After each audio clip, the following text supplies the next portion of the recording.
Night Owl. That was what they called her on the day's shift, and the name hung in the fluorescent air of Seattle General like something dead and already forgotten. The nickname had started as mockery, a reference to her overnight rotations, but somewhere between the third month and the third year it had become shorthand for invisible. Night Owl. A creature that existed in darkness, useful only for its silence. She didn't correct them. Silence was survival, and Sarah Chen had learned survival the way soldiers learn breathing, as a non-negotiable reflex. What they didn't know was that 17 months ago, a 3-star general had personally called the hospital's chief of medicine requesting that Sarah Chen never surface in daylight again. What they didn't know was that every single person walking these corridors during business hours was standing next to a woman whose official military records had been erased so completely that even the Pentagon couldn't legally acknowledge she existed. The truth didn't just change lives. The truth ended them. The overnight shift at Seattle General in Jacksonville started at 2,100 hours, though Sarah never thought in those military terms anymore, not in public, not out loud, and the trauma bay was already humming with a rhythm of controlled chaos when she clocked in. The fluorescent lights above buzzed with an almost organic sound, like insects trapped in plastic, and the smell of antiseptic mixed with something older, copper and fear, the scent signature of any place where the body's boundaries came undone. She moved through the space with the economy of motion that came from 1,000 shifts, each gesture precise and minimal, her scrubs faded from perhaps 2,000 wash cycles, the fabric soft enough to move like skin. Her left hand tremored slightly when she reached for the medication tray on the third-floor crash cart, a physical memory that doctors would have called a minor neurological artifact. Sarah knew better. The tremor was discipline. The tremor was proof that her hands remembered what her mouth was not permitted to speak. The admission started around 0220 hours. A multi-vehicle collision on IR-95, dispatch codes cascading through the hospital's intercom system in that particular cadence that made everyone move faster without anyone appearing to hurry. Trauma Bay 3. Sarah was already there, gloves snapping onto her hands with the sharp crack of latex, when the gurney rolled through the doors. The patient was mid-30s, male, with the kind of catastrophic internal bleeding that painted the prognosis in shades of grey. No wallet. No identification. No family members screaming his name in the waiting area. Just a John Doe with a surgical emergency and a body that was bleeding out at approximately 200 milliliters per minute. The trauma surgeon, Dr. Helena Reeves, competent and mercifully focused on the patient rather than hierarchy, began calling out vitals while the nursing team moved like synchronized swimmers, each motion purposeful, each hand knowing its place. That was when Sarah saw it. The tattoo sat on his left shoulder, partially obscured by the gauze they'd applied at the scene, but visible enough in the harsh trauma bay lighting to be unmistakable.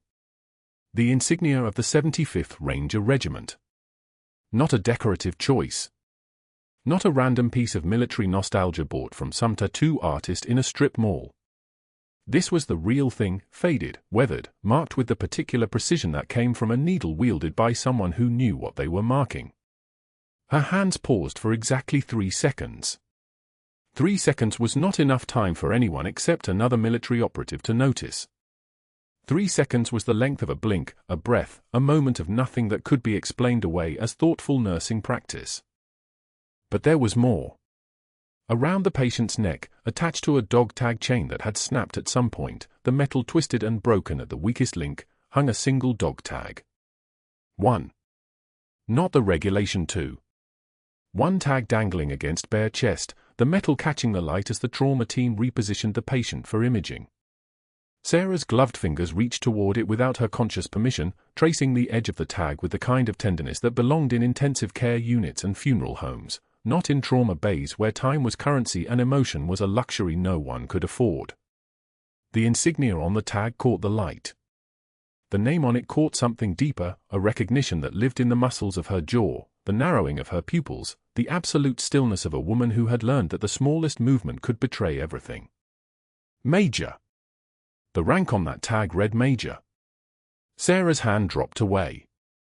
She moved back into the synchronized rhythm of trauma medicine, calling out for placements and drawing blood for typing and crossmatch, her voice steady as a heartbeat monitor, her movements precise as a field surgeon's. Muscle memory took over. The body knew how to do this. The body always knew. The mind was the part that needed training. Across the trauma bay, Dr. Marcus Ashford watched this moment with the particular focus he reserved for things that didn't fit. He was a man who noticed discrepancies the way sharks noticed blood in water, not with interest, but with the automatic precision of a predator's sensory system. His eyes tracked Sarah's brief pause at the patient's bedside. He noted the way her gloved fingers had traced the tattoo with something that looked dangerously close to recognition. He catalogued the micro-expression that had crossed her face, something between grief and rage, immediately suppressed, but present enough that he'd caught it. In his experience, nurses didn't linger. Nurses didn't pause. Nurses didn't touch patient identification marks with the kind of reverence usually reserved for prayer. He waited until the patient had been transported to surgical holding, until the trauma bay had been cleared and cleaned and reset for the next emergency, and then he approached Sarah at the medication station with the kind of casual courtesy that predators employed before they struck. His voice was pleasant.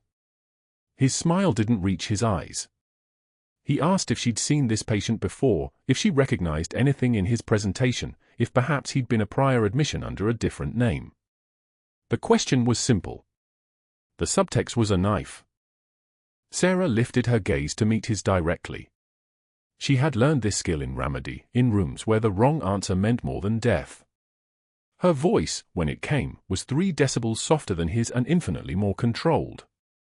No, doctor. That was all. No elaboration. No defensive explanation. Just a complete answer to a loaded question, delivered with the kind of composure that couldn't be faked by someone without extensive training in compartmentalization. Ashford held her gaze for a moment longer than professional courtesy required, then nodded and turned away, his mind already processing what he'd just witnessed. He was a competent administrator. Competent in the way that made him dangerous. He had been falsifying medication discrepancy logs for 8 months, nothing dramatic, nothing that would trigger federal investigation, just enough to cover the supply losses that funded a pharmaceutical dependency he'd carefully hidden from his medical board. He knew how to move quietly through institutional systems. He knew how to identify threats. And Sarah Chen, who had lingered too long at a ranger tattoo and traced a dog tag with recognition, had just elevated herself from invisible night shift nurse to something requiring urgent attention. What Sarah didn't know was that Ashford had been monitoring her since she'd rotated through the executive wing medication inventory 3 weeks prior. What he didn't know was that in his careful review of the discrepancy logs, the ones he'd been fabricating, he'd discovered that someone had actually noticed them. Someone had cross-referenced the inventory numbers against pharmacy requisitions and flagged the irregularities. Someone. The logs bore her initials. Sarah Chen. Just a nurse. Except the notations on those logs demonstrated the kind of pharmaceutical knowledge that went beyond standard nursing training. The notations demonstrated the precision of someone who understood not just what was missing, but why. What a particular combination of medication signaled. What patterns of theft indicated. Ashford turned the corner toward his office, his expression pleasant, his mind calculating. He had invested too much time and too much risk into his current operation to allow a night shift nurse to become a problem. The question wasn't whether he would act. The question was only how quickly he would need to move. Sarah finished her shift at 0600 hours, clocking out with the same invisible efficiency with which she'd clocked in. The dog tag image remained burned into her mind with the clarity of a photograph. The broken chain. The single tag. The rank that matched hers almost perfectly, as if the universe had decided to deliver her own history straight into her trauma bay and wait to see if she would survive the recognition. She walked to her car through the pre-dawn darkness, her footsteps hollow on the parking lot asphalt, and she didn't notice the way Dr. Ashford's office light had come on at precisely 05 for 5 hours, or the way his fingers had moved across his keyboard with the practiced efficiency of a man who had decided something irreversible. By the time the sun rose over Jacksonville, the decision had already been made. By the time Sarah got home and collapsed into sleep with her phone on her chest, the wheels had already been set in motion. And she had absolutely no idea what was about to come for her. The overhead page cut through morning rounds like a scalpel, night owl to admin, night owl to administration. The mocking nickname hung in the fluorescent-lit air, and Sarah felt the day shift nurses exchange smirks across the nurses' station at Seattle General. Night Owl. Because she never fought for better assignments. Never complained. Always took the graveyard rotation no one else wanted. The name was meant to sting. It worked exactly as intended. She was still 3 minutes from the station when Dr. Marcus Ashford stepped into her path, his white coat pristine, his jawline tight with controlled precision. The gathered staff fell quiet, that predatory silence that comes right before something breaks. His voice dropped to conversational, which made it worse. "Nurse Chen, we need to discuss your attention to detail." He let the word settle like sediment. "Your medication counts from the executive wing show concerning patterns. Items logged but not properly secured. Perhaps the overnight hours are affecting your competence." Sarah took one measured breath. Her spine straightened by millimeters, the kind of adjustment most people wouldn't see unless they were looking for it. The morning light caught the surgical edge in his eyes, and she understood the calculation behind this public moment. He wasn't asking questions. He was laying groundwork. Witnesses. Documentation. A paper trail for what came next. "The logs show exactly what I found, Doctor. Every discrepancy documented with timestamps." Her voice stayed level, professional, the voice of a nurse speaking to a superior physician. Not the voice underneath it. Not the one that had called out coordinates under fire in Ramadi. A single tear escaped her left eye. She wiped it without breaking his gaze, and the motion was so deliberate, so controlled, that it looked less like emotion and more like a clinical observation, the way you might note a patient's vital sign. The day shift was eating this up. Poor Night Owl. Overwhelmed. Out of her depth. Everything Ashford had positioned her to be. "If there are concerns about those records, we should review them together." She said it like she believed in process. Like she trusted the system. Like she didn't understand what was really happening. Ashford's smile didn't reach his eyes. His expression was a shark's, all teeth and nothing behind them. "That won't be necessary, Night Owl. Your reassignment will be processed this afternoon. Intake processing. Starting Monday." He turned to walk away, then paused as if remembering something minor. "You should probably clear out your locker." 2 hours later, during the lag between shift changes when the supply closet was empty and the fluorescent lights hummed like trapped insects, Ashford found her. He stood too close. The kind of proximity that wasn't threatening so much as ownership, the way someone might stand over something that belonged to them. His voice dropped to surgical precision. "You're a competent nurse, Sarah. Competent enough to know when you're out of your depth." He reached past her to adjust something on the shelf, his arm brushing her shoulder. A performance of casualness that was anything but casual. "I'm recommending your transfer to the county facility. Better fit for your skill level. More appropriate oversight." His hand rested on the door frame behind her, blocking her exit. The gesture was casual. Deliberate. A statement about who controlled the space they occupied. Sarah's hands didn't shake. She'd steadied them through worse than this. The muscles in her forearms were tensed like coiled springs, but her breathing never changed. In through the nose. Out through the mouth. Pain is data. Fear is data. Ashford's confidence in his own power was the loudest data point in the room. "You have 48 hours to accept voluntarily," he continued, his tone almost gentle now, which was somehow more terrible than the cruelty. "Or I make it official through channels that will follow you. Your next 3 employers will know about the medication discrepancies. The pattern of errors. The judgment lapses." He wasn't bluffing. Sarah could hear the truth in his voice, the kind of certainty that came from having done this before. He'd crushed people. People who didn't have her training. People who didn't have her options. People who believed they had something to lose. "You're making a mistake you'll remember, Doctor." She said it quietly. Not a threat. A prediction. The way a trauma surgeon might say, "This patient needs a higher level of care."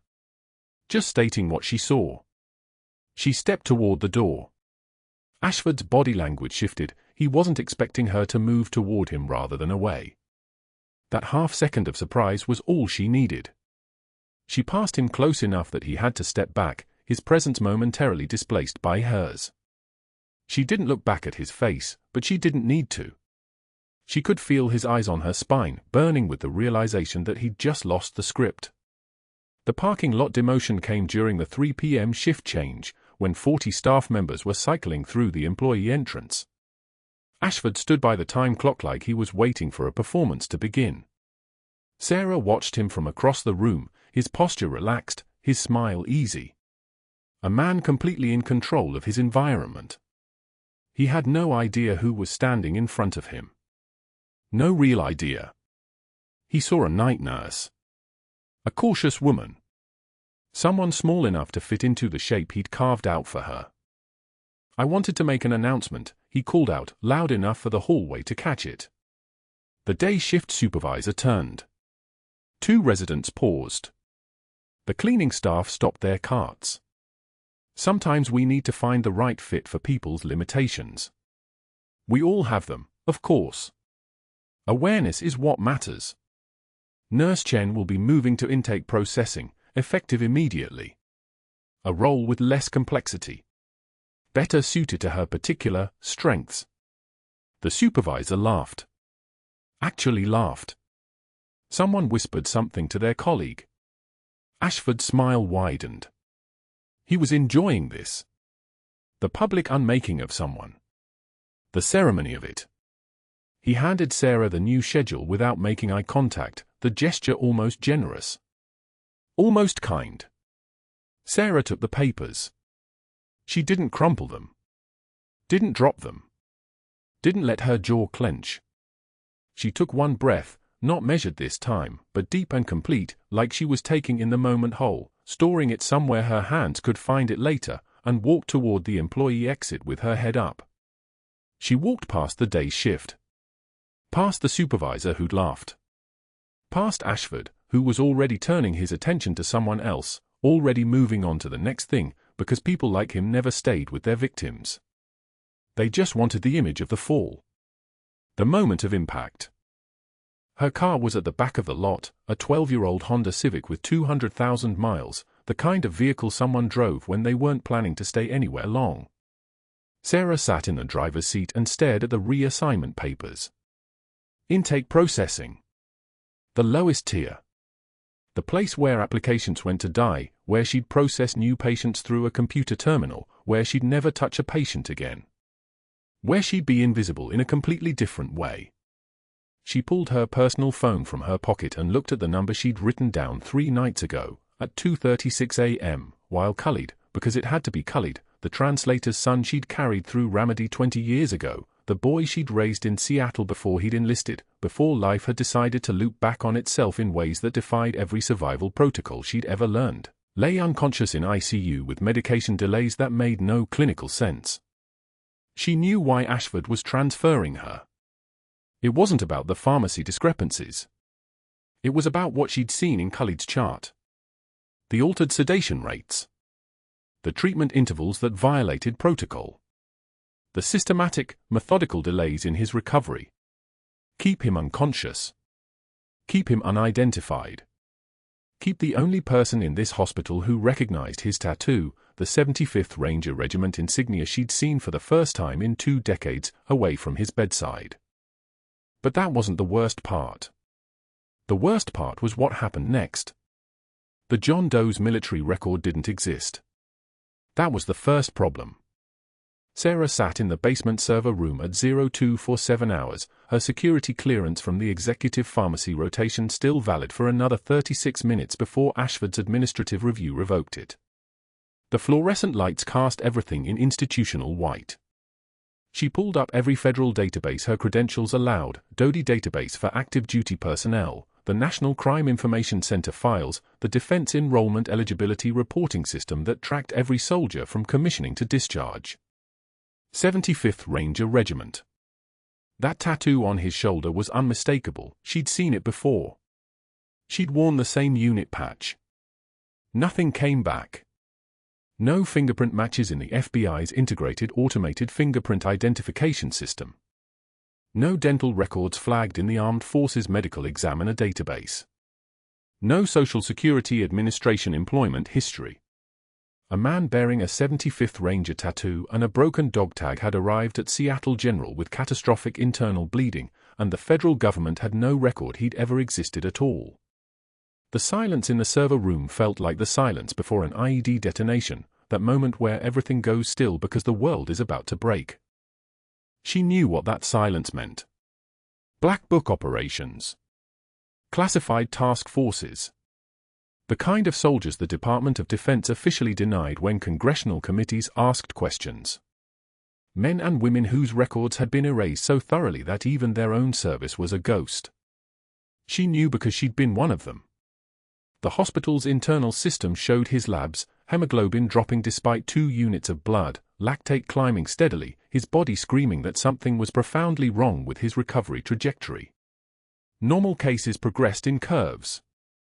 His vitals followed a pattern she recognized, the kind of pattern that happened when someone was deliberately holding back treatment. When someone was waiting. But that wasn't the worst part. The worst part was discovering the medication logs 3 hours later when she accessed Ashford's restricted files using credentials she'd memorized from pharmacy during her last authorized shift in the executive wing. 6 months of entries. Fentanyl. Morphine. Propofol. Midazolam. Each batch logged at quantities that matched her visual inventory counts when she'd first noticed the discrepancies. Each count confirmed missing. But the official records Ashford had submitted to the Drug Enforcement Administration showed perfect accounting. Perfect, precise, impossible accounting. She traced the pattern with the methodical intensity she'd once used to map insurgent supply networks in the Anbar province. Pharmaceutical diversion wasn't random. It followed routes. It required logistics. It needed contact points and distribution chains.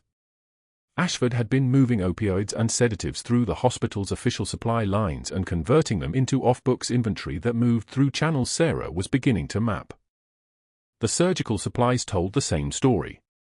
She cross-referenced missing inventory against her notes from the pharmacy rotation, sutures in quantities that didn't match departmental requisitions, sterile equipment that checked out but never returned to stock, wound care materials in volumes that made no surgical sense. Someone was selling them. Someone with access and authority and medical knowledge and absolutely no fear of audits. Ashford had built a pharmaceutical diversion operation inside a hospital. A hospital where federal patients sometimes appeared. Where patients with broken dog tags and erased records arrived at 3 in the morning with injuries that triggered automatic reporting protocols. Sarah created a file within the hospital's system, buried deep in the quality assurance subdirectory where auditors wouldn't think to look, and documented everything. She copied Ashford's financial accounts from the hospital's administrative server. Shell corporations in Delaware, each one receiving deposits that matched the quantities and street values of missing medications.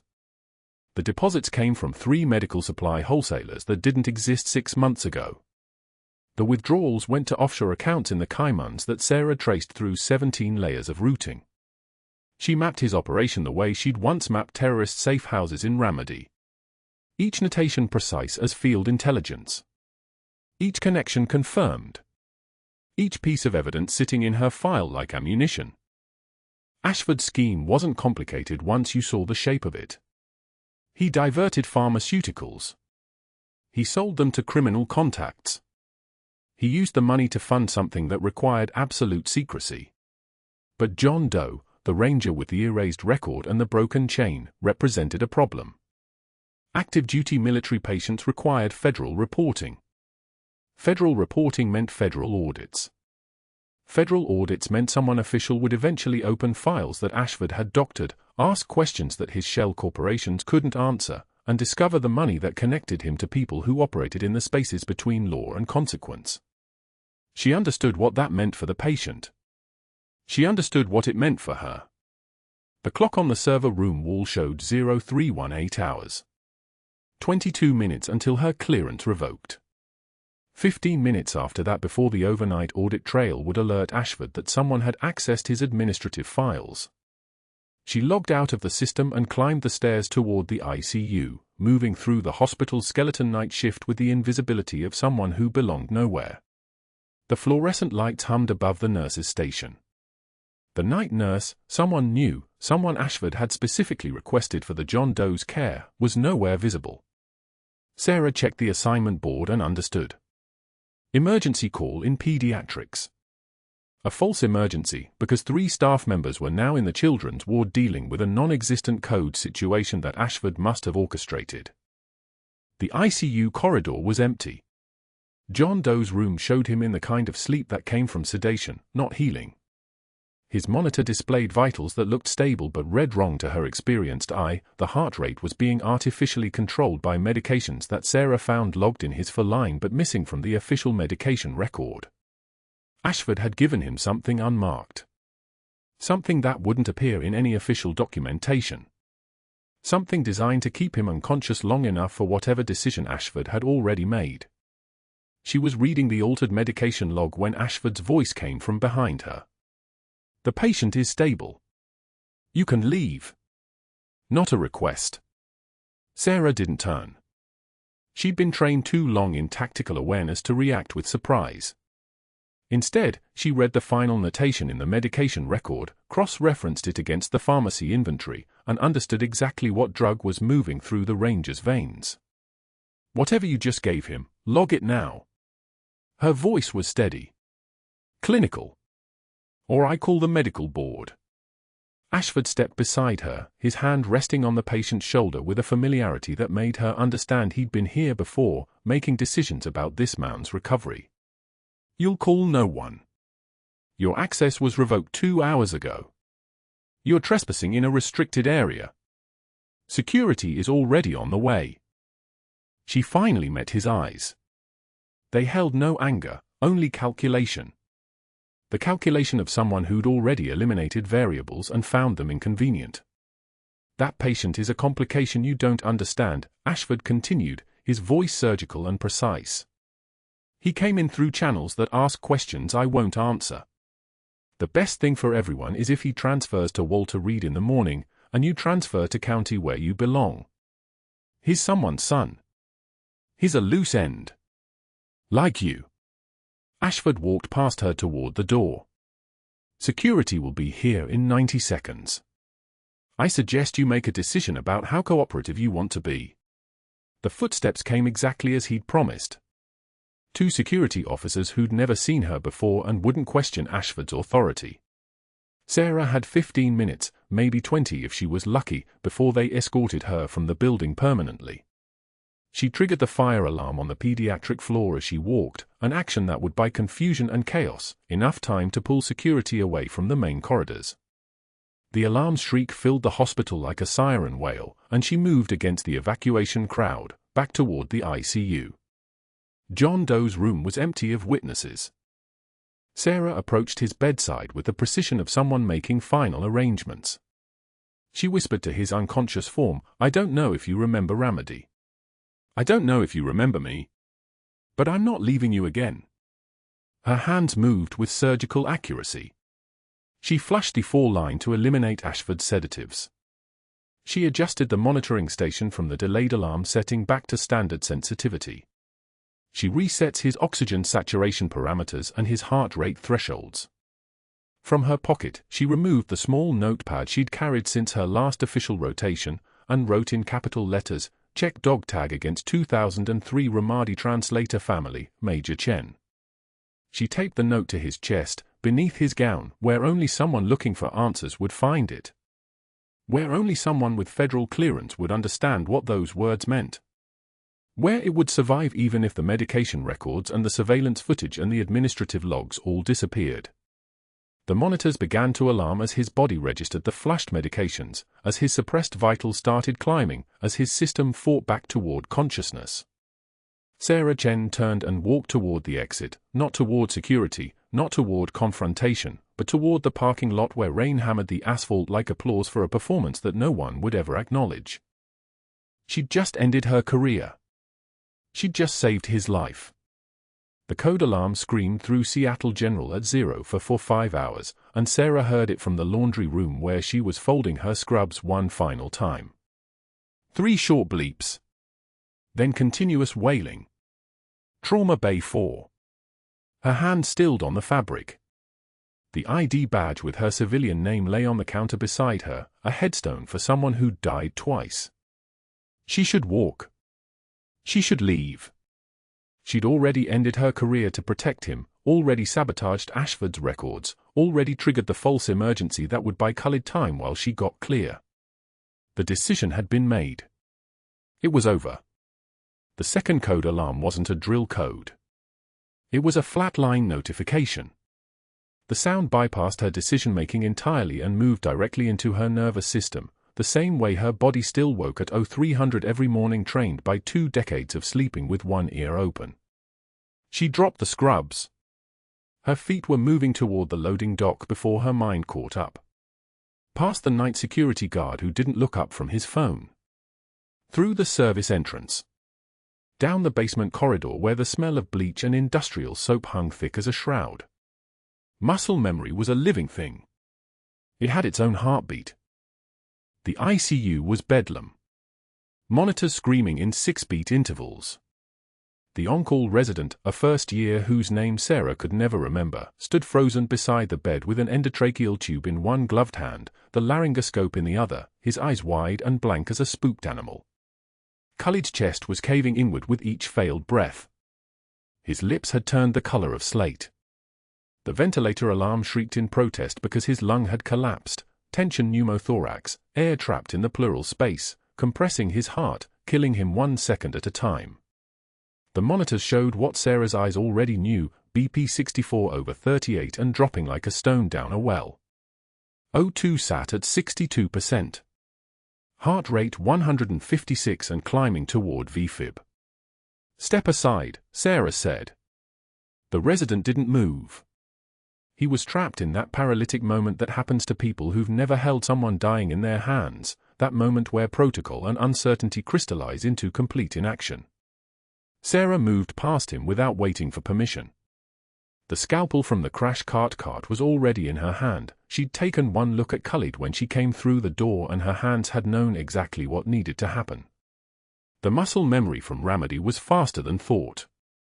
She'd done this in a sandblasted forward operating base while mortars walked across the compound. She'd done this with nothing but a field knife and a plastic fob bag. She could do this with a proper instrument and a hospital full of equipment. She pressed the scalpel between his ribs at the second intercostal space, mid-clavicular line, the anatomical landmark carved into her muscle memory from 100 trauma scenarios. One smooth motion. The blade bit through skin and fat and found the pleural space. Air rushed out with a sound like tires deflating, that distinctive hiss that meant she'd gone deep enough. The collapsed lung was already beginning to re-inflate. Chest tube, she said to the frozen resident. 14 gauge. Now. He didn't move. She didn't wait. Her left hand found the tube herself while her right hand maintained the incision.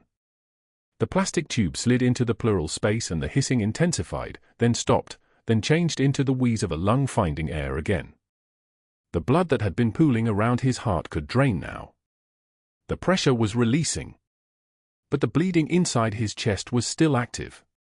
She could feel it, the way his abdomen was rigid, distended, the way his pelvis had that particular tight quality that meant internal hemorrhage was filling every available space. A trauma surgeon would open his chest completely, would crack his sternum, would reach in and manually clamp the source. Sarah didn't have time for a proper thoracotomy. She had maybe 90 seconds before his heart would have nothing left to pump. She ran to her locker, the one with the broken lock that she'd kept wedged closed with a rubber band. 3 pairs of scrubs. A water bottle. And the MI energy bar she'd been saving since a morning 2 weeks ago when the hospital cafeteria had run out of coffee. She tore open the packaging with her teeth, yanked out the bar, and returned to Khalid's bedside. Her hands moved with the fluid precision of someone who'd practiced this exact procedure in the worst possible conditions, in a field hospital where the roof was canvas and mortars were playing the perimeter like a metronome. She fashioned the plastic wrapper into an improvised chest seal, the same field expedient technique she'd taught to a dozen enlisted medics in Ramadi, the same technique that had kept a 7-year-old girl breathing until they could get her to a real hospital. "Breathe for him," she ordered the resident, and this time her voice carried the weight of command, the voice of someone who'd led troops through firefights, and his hands obeyed before his brain could object. He took the bag valve mask and began the steady rhythm of rescue breathing. 1, 2, 3, 4. The cadence of combat medicine. The metronome of keeping someone alive. Sarah placed her hands on Khalid's sternum and began compressions, counting off in the same military cadence she'd used in Ramadi, her weight coming down through her shoulders, letting gravity and bone structure do the work. The monitors began to respond. O2 sat climbed, 68. 72, 77. His rhythm shifted, found a thread of electrical activity, caught. The defibrillator paddles weren't necessary. She kept going anyway, the compressions continuing, the rescue breaths continuing, his body caught between death and the reflexive will of a trained operator who would not accept failure.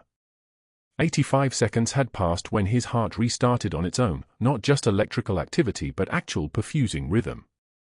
His blood pressure rose, 72/44. Still profoundly hypotensive, still bleeding somewhere in his abdomen, still critically unstable, but alive. The monitors showed a heartbeat. His own heartbeat. That was everything. The ICU fell into the kind of silence that only happens when a patient comes back from the edge.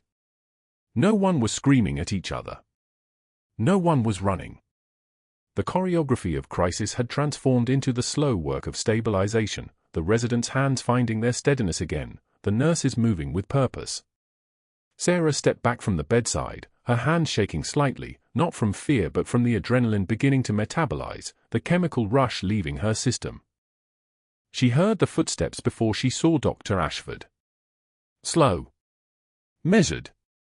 The sound of someone taking their time because they already knew exactly what they were walking into.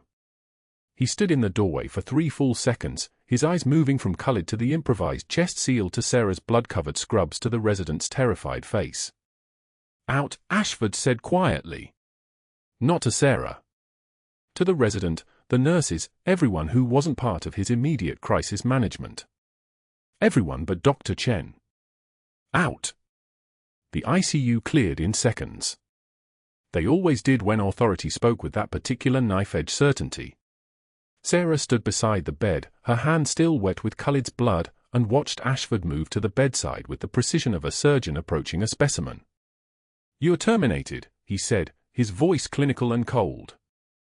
"You were terminated yesterday when you were reassigned. You're not credentialed to be in this building. You certainly aren't credentialed to perform invasive procedures." He was coding, Sarah said. "I don't care if Jesus himself was coding. You are not a physician. You are not a provider.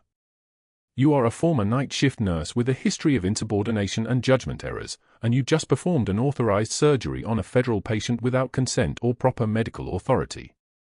He walked to the phone on the wall and dialed. His voice when he spoke to whoever answered on the other end was pure competence, all the social games stripped away, leaving only someone who knew exactly how to dismantle a career with precision. "This is Dr. Marcus Ashford at Seattle General, Jacksonville. I need to report an immediate licensure concern to the Florida Medical Board. An authorized invasive procedure performed by a non-credentialed individual at 0 for 5 hours. Subject is Sarah Chen, formerly employed in nursing capacity. The procedure was performed without physician supervision, without patient consent, and violated basic protocol across multiple statutes. I have full documentation. Yes. Immediate suspension pending investigation.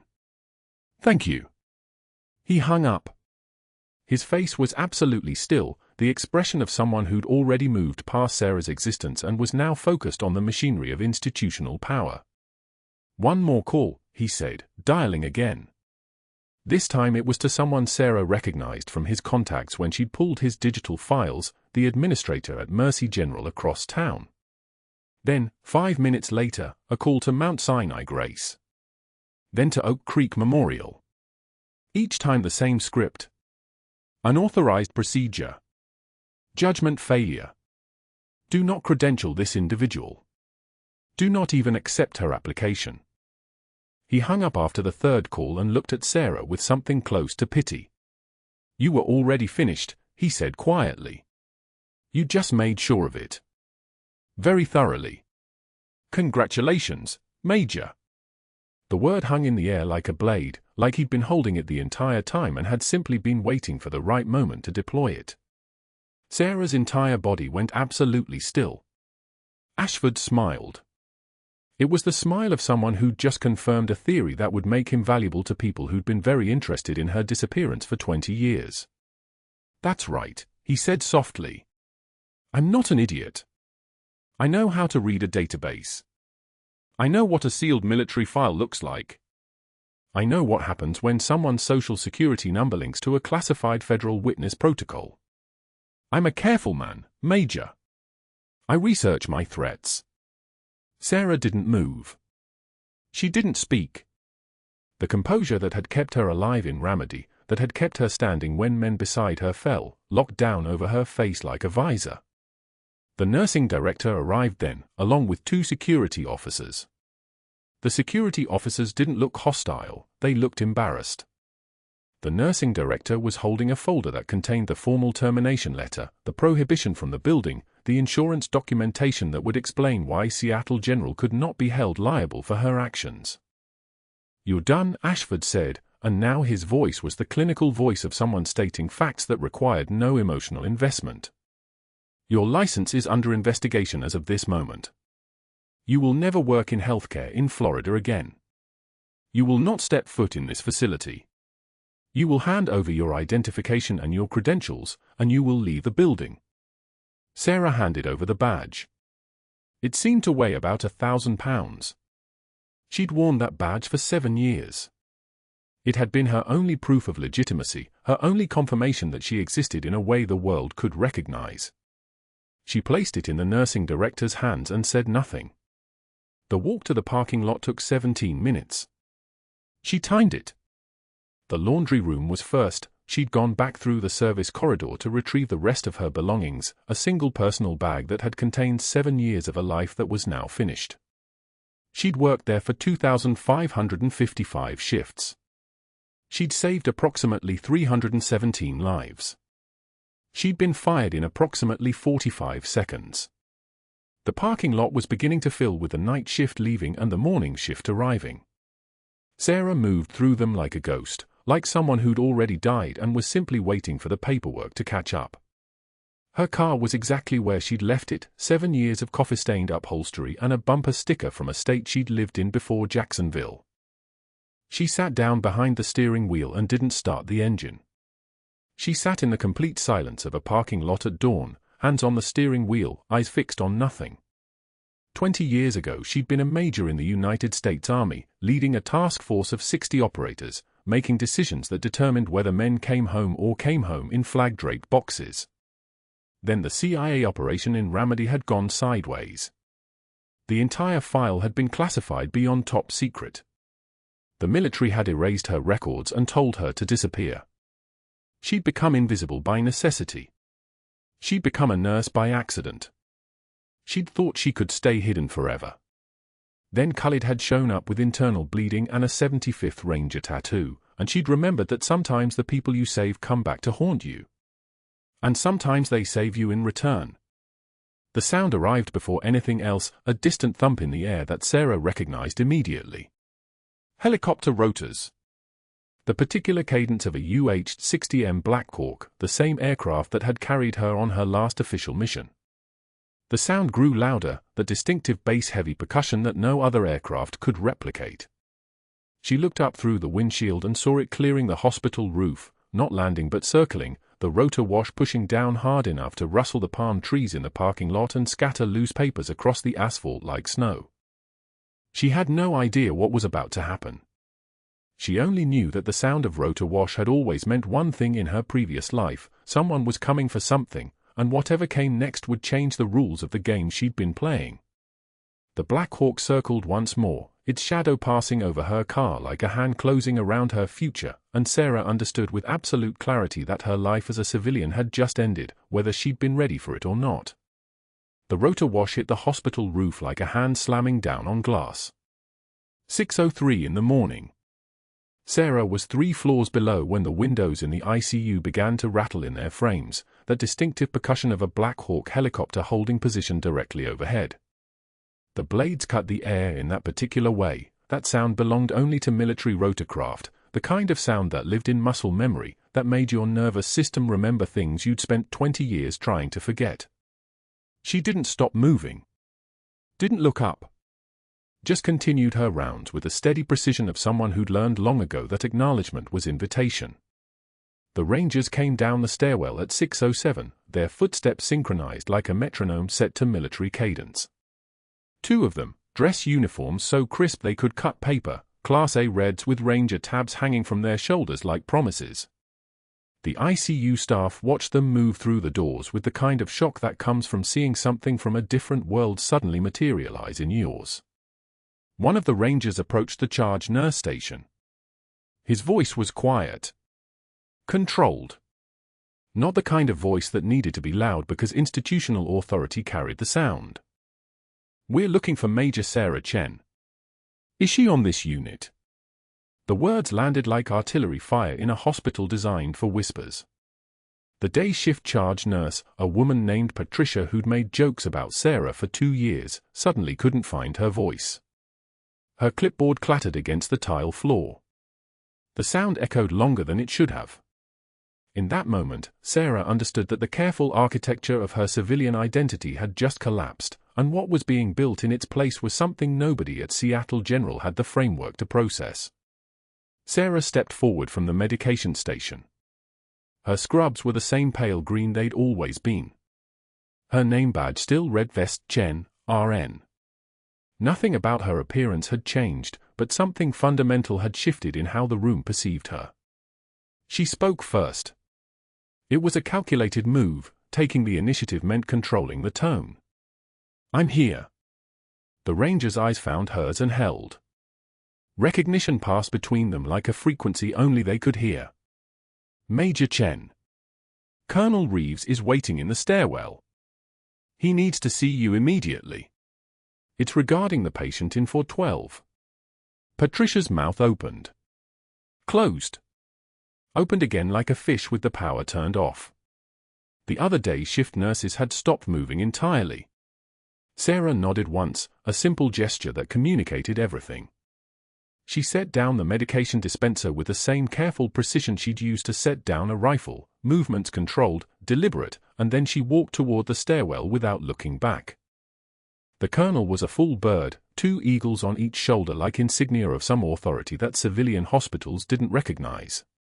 He was perhaps 60, the kind of man whose face had weathered into something that looked carved from granite, and his eyes tracked her with the precision of someone reading a tactical assessment. He saluted first.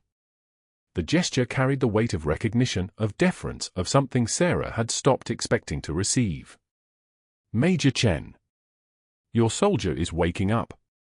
He's asking for you by rank. Khalid. Her boy. Her son across 20 years and a war zone." Sarah felt something move in her chest, not emotion, not exactly, but acknowledgement. Permission, finally, to stop compartmentalizing the 2 halves of her life that had never actually been separate at all. How long was he sedated? 74 hours.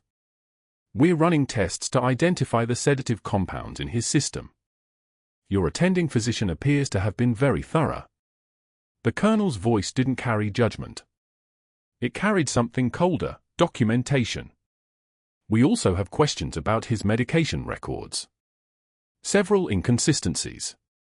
His security briefing indicates you flagged concerns about the attending 2 weeks ago." Sarah didn't respond. There was no need. The military had already done what hospitals never could. They'd looked at the evidence and understood it for what it was. A crime. A calculated attempt to silence her by isolating the patient she'd come back for. When they reached Khalid's room, he was conscious. The sedative had been metabolized enough that his eyes tracked, and when he saw Sarah, something in his face shifted into clarity that had nothing to do with cognition. She stood in the doorway for a moment, and the colonel stepped back, giving her the space that protocol demands between soldiers who've held each other together under circumstances civilians can't process. Khalid's voice was hoarse, rough from the breathing tube. "You came back." "I never left." In the hallway, a SEAL team leader from Fort Bragg stood in Dr. Ashford's administrative office, and his voice carried down the corridor with the careful projection of someone used to being heard in helicopter cabins. The voice had the texture of sandpaper and diesel exhaust, a voice that had given orders in languages most people would never hear. He recited her service record with the precision of someone reading a casualty count, each piece of information delivered like a separate blow. "Bronze Star." The colonel paused. "Silver Star." Another pause. The hallway had gone so quiet you could hear the 4 pumps ticking. "Second Silver Star." The pause extended. Then, a Navy Cross. Ashford's face had gone the color of wet concrete. He was pressed against the far wall of his office like someone had backed him into a corner, and the expression on his face was the expression of a man watching the entire structure of his power dissolve in real time. The SEAL team leader didn't look at him. He didn't need to. The sound of that voice reciting her medals was enough. It was more than enough. It was a requiem played over the ruins of everything Ashford thought he'd built. The door burst open at 6:43. 3 FBI agents in dark suits and the kind of holstered authority that comes from federal jurisdiction. They moved like people who'd rehearsed this exact moment, which of course they had. One of them stepped directly to Ashford with a warrant displayed like a playing card, and the language was precise and devastating: attempted harm to a federal military asset, falsification of government records, conspiracy to interfere with military personnel operations, procurement of controlled substances through fraudulent means. Ashford's attorney was called. The attorney arrived 17 minutes later looking like someone who'd just been told the building was on fire. In the conference room, FBI forensic accountants had spread his life across a table like an autopsy: bank records, offshore accounts, shell corporations registered to his brother-in-law, security footage pulled from the hospital's network showing him in Khalid's room altering medications with the careful precision of someone who knew exactly what he was doing. 8 months of pharmaceutical diversion. $432,000 in street value. Prescriptions written for pain medications that never made it to patients. A supply chain that connected to 3 separate black market medical suppliers operating out of a warehouse in West Jacksonville. Every strategic move he'd made became evidence of consciousness of guilt. The shift reassignments, documented. The access restrictions, all in the hospital system he'd thought he controlled. The medication altercations, captured by security cameras that nobody had told him recorded the medication rooms. His phone calls to Allied administrators, suggesting Sarah might be more comfortable elsewhere. Those calls were recorded because Sarah Chen's personnel file was flagged at the federal level, under active monitoring by 3 different government agencies. Ashford had tried to manipulate a woman protected by the same apparatus that protected national security interests. The medical board arrived at 7:15. License suspended on the spot. The hospital's CEO, a woman named Dr. Catherine Mercer who'd spent 2 years watching Ashford consolidate power, sat across from him with the expression of someone watching a rival opponent walk into a trap they'd set themselves. She pulled a folder from her briefcase. Inside was Sarah's actual personnel record, the one that had been sealed and classified, with a single line visible before the redactions began: active federal personnel, Special Operations Command, clearance level TS/SCI. "You attempted to terminate federal military personnel," Mercer said quietly, "while she was actively under government protection. Do you understand what you've just done?" Ashford's face had stopped showing emotion. That was when Sarah knew he truly understood. Not when the charges were read. Not when the restraints were applied. But when he saw that his competence, the very thing he'd relied on, the strategic thinking he deployed so carefully, was now evidence that he'd acted with full knowledge of the severity of his actions. The FBI didn't argue that he'd made a mistake. The FBI documented that he'd made a calculated choice. The handcuffs were applied at 7:42. The perp walk happened at 7:53, and this time the parking lot where he'd humiliated Sarah 2 weeks earlier became the stage for his own humiliation. The day shift was arriving for morning rounds. Phones came out. The footage would circulate through the hospital within an hour. Dr. Ashford, former chief of medicine, moving between federal agents like a prisoner between guards, his authority unmade in the time it took to walk from one side of the parking lot to the other. Sarah had returned to the laundry room. The hospital scrubs were stacked in neat piles, and she folded her used uniform one final time with the same precision she'd once used to field strip a rifle. Each crease was deliberate. Intentional. The ID badge with her civilian name felt like a headstone in her hand, a marker for someone she'd killed gently over 20 years, the slow death of Major Sarah Chen buried in the routine of night shifts and medication counts and invisible competence. But the folding wasn't surrender. The folding was completion. The difference was everything. 6 months later, Sarah stood beside Khalid as he took his first steps in the physical therapy room on the 3rd floor of Seattle General. His chest was scarred from her field intervention, a scar that would never fade, would never be anything less than visible proof that she'd cut him open and saved him using techniques learned in a war zone. The single dog tag that had hung on a broken chain around his neck was now welded whole and suspended above his hospital bed like a talisman. He moved slowly, each step a negotiation with pain, but he moved. His hands gripped the parallel bars with the tension of someone rebuilding trust in his own body. "You remember Ramadi?" he asked. Not a question, really. A statement of shared history. Every second of it, Sarah said. On her late rounds that evening, Sarah moved through the ICU with the same quiet efficiency she'd maintained for 20 years, but something had shifted. Her scrubs now carried small embroidered eagles, a gift from the hospital staff. Her ID badge listed her actual rank. The night shift had changed somehow, the weight of it was different now that it wasn't hiding anything. The other nurses treated her differently too, not with the casual dismissal of someone they'd assumed was just another tired RN, but with the careful respect reserved for people who've been proven to be something other than what everyone assumed. The night security guard stood at the employee entrance checking badges. His hands trembled slightly as he scanned each one. Sarah approached at 11:43, the middle of her shift, and the trembling got worse. She held up her badge, the official one now, with her rank printed clearly, and waited while the scanner beeped its approval. "Good night, Major," he said quietly. She didn't respond. Didn't smile. Didn't acknowledge that she recognized him as the man who'd tried to break her. She just showed her credentials with quiet dignity, the same composure she'd maintained when he'd had power, and kept walking toward the ICU where her son was healing, where patients were breathing because she'd taught them how, where the invisible work of keeping people alive continued in the darkness, and no one would ever mistake it for weakness again. In the hospital cafeteria at dawn, Sarah and Khalid shared coffee in comfortable silence. Two people who'd saved each other across 20 years and an ocean, whose relationship existed in the spaces between words because some conversations had already happened on a different continent under different stars. Through the window, the former Dr. Ashford checked the morning shift's badges, his reflection in the glass showing a man who learned too late that the quiet ones are quiet for a reason. The thing about heroes is they don't need you to notice them to be heroes. Sometimes they're just the person pushing the medication cart at night. Sometimes they're the one who remembers your name when the system has erased you. And sometimes, if you're very quiet, if you listen very carefully in the darkness of the ICU at 3 in the morning, you'll hear the sound of someone saving lives in languages nobody's supposed to recognize, and you'll understand that power was never a title. Power is the ability to help.